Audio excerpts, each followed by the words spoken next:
Well, Mr. Prime Minister, let me first thank you for the invitation and say on behalf of my delegation that what a pleasure it is for us to visit Sri Lanka. I know it's a time of Corona when there's hardly any travel. All meetings are virtual. But we decided that we would come and actually have a face-to-face meeting. And that's because we value our ties with Sri Lanka. As I told you, Mr. Prime Minister, my interaction with Sri Lanka has mainly been cricket. And I came in really as a straight out of university, first time to play cricket, way back in the 70s when you had started your politics. I was starting my cricket. So I came here and then the last time I played here was 86. And so I was already more than anyone else here. I already knew Sri Lanka very well, and I had, knew Sri Lanka through their cricket, because Sri Lanka started very much as a non-test playing country, and then gradually I saw it emerge as a cricketing power, which was very good for us because, it was a team from the subcontinent, and, its evolution was good for all of us. First of all, I want to invite you to Pakistan again, and I especially want to invite you because not many people in Sri Lanka know that what is northern Pakistan was the center of Buddhist civilization. And since my government has come to power, we've unearthed something which is a very rare thing, a 40 feet sleeping Buddha in just near Islamabad. And we have obviously the whole Buddhist civilization, the Gandhara civilization, is all north of Pakistan. So we are now planning a whole trail for people already from South Korea.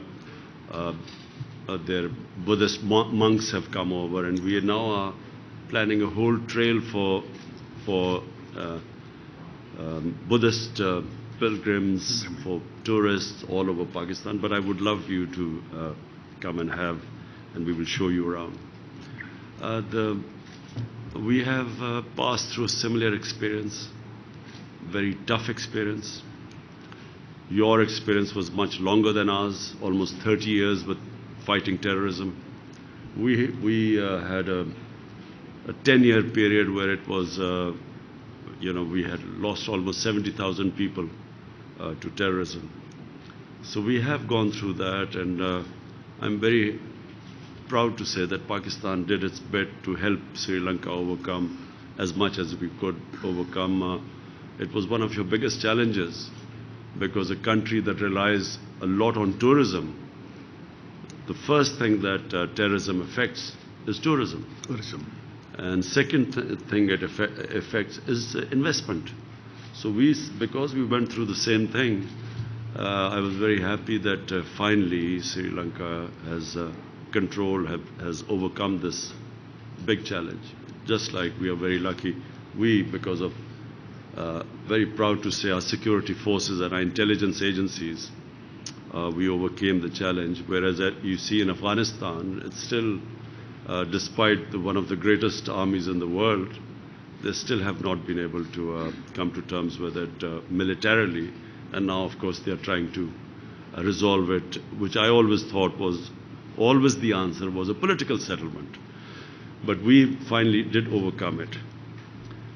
We have come. I brought my team along. I have my Commerce Minister, obviously my Foreign Minister, Shah Mahmood Qureshi. We have our head of our Board of Investment, Atif Bukhari. And then we have our Tourism Minister, Zulfi Bukhari, because tourism is something actually we want to learn from you, because Sri Lanka is much more advanced in tourism. In Pakistan, we never paid attention to it. So now we are developing it, and we especially thought that we want to learn, because I actually visited one of your resorts. It was somewhere south, and it was on a lake, and I still remember that it was a very well done resort, which we haven't. There's no concept of resorts in Pakistan. So anyway, I brought my tourism minister along. We hope to have interactions. We hope to strengthen our relationship with you. And again, we hope to see you in Pakistan so that we can further strengthen our relationship.